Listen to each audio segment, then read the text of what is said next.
Hello, students. Today we will touch upon the first section of your English paper, that is reading section, reading comprehension. Normally, we all feel that we can do this reading part very easily. We have this feeling that we can do this reading part very easily and we can score very good marks. You have this entire session in your hand, and I would suggest one thing, that read as much as you can, especially from the newspapers and magazines, or maybe you can hear your English news or anything like that. Read storybooks, and wherever you find that any word is troubling you, try to use dictionary. Now, when I say these things to my students, they often think that these things are very tedious. You know what? Our aim is to score the highest. Yes, our aim is to score the highest. But you know what? I'll tell you something. There are no short forms, for success. If you want to be successful, you need to work hard. So, work hard on your vocabulary. Work hard. You should know the poetic devices and other things, like you may call it figure of speech. Yes, you people call different things. Yes, all these things are very important. You need to know. You need to know antonyms and synonyms. There are many things.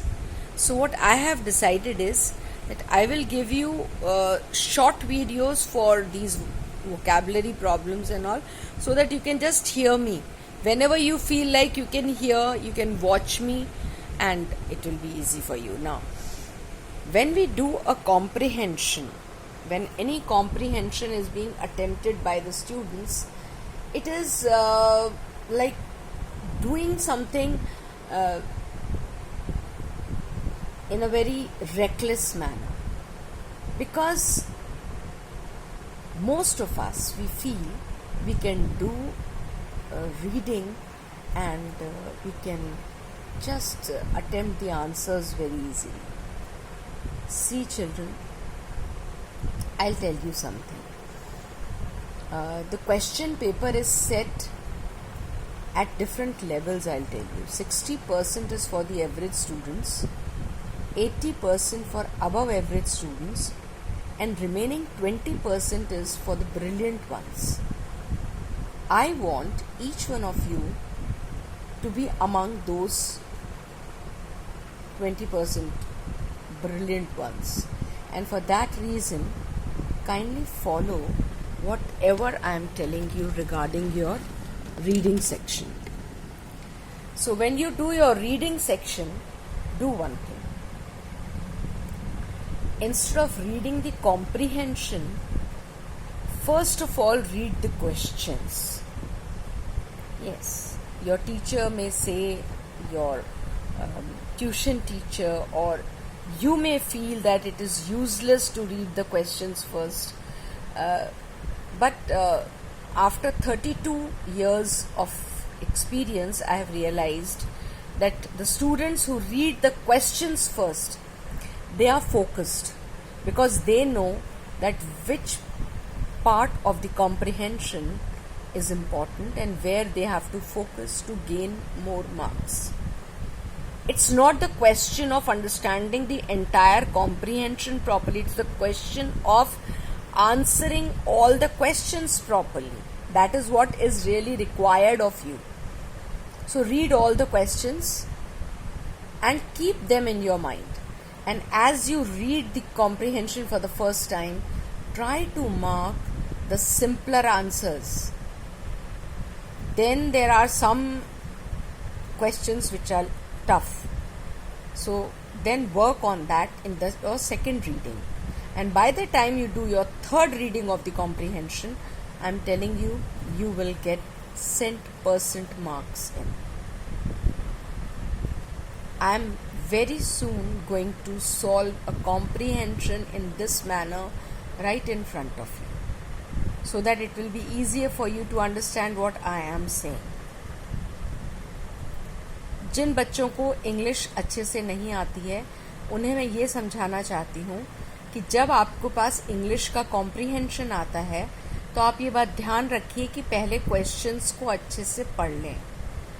उनको पढ़ने के बाद comprehension की reading लगाएं और जो answers easy हैं उन्हें वही मार्क कर दें. जो आंसर्स डिफ़िकल्ट हैं उनको सेकंड रीडिंग में आसानी से आप मार्क कर पाएंगे, और जो थोड़े से डिफ़िकल्ट वाले हैं, बहुत ज़्यादा डिफ़िकल्ट हैं, उन्हें आप अपनी थर्ड रीडिंग में ईजीली पकड़ पाएंगे, क्योंकि आंसर्स कहीं ना कहीं कॉम्प्रीहेंशन में छुपे हुए होते हैं. I hope children it's clear to you all. So next meeting we are definitely going to do this comprehension. I'm going to solve a comprehension for you, and for 12th class students I'm going to teach you how to do note making and summary. So if you have any problem, because then it becomes very difficult for you to do note making and summary. So that I am going to do with you all. I hope it's clear, and I'm sure I'll be able to help you out to gain more than 95% marks in your English. I promise that I'll work hard, but you have to promise that you will work hard. Yes? Love you. Bye bye.